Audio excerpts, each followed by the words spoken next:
Angel, bakit ba pupuntahan mo pa si Miss Serena? Eh di ba last time inaway ka niya?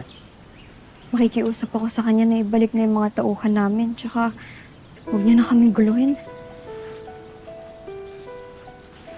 Samahan na kita, Angel. Ako yung kinakabahan sa'yo eh. Okay lang, Zion. Kaya ko na. Tsaka, baka mas lalo ko siyang makausap kung mag-isa lang ako. Okay lang. Wait ka na. Tsaka, may lakad kayo ng lola mo, di ba? Una na ako, ah. Mag-ingat ka ah. Zion. Huwag mo sabihin kay Mama Bebe tsaka Lolo Savi, ah. Promise mo sa akin.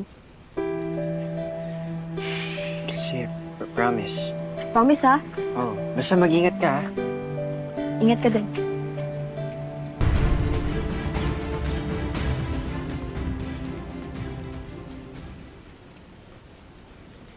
Oh, Zion, magdala ka ng turon bago ka umuwi, ha?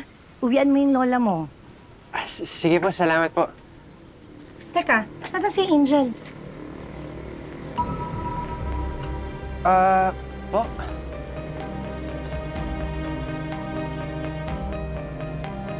Si Angel?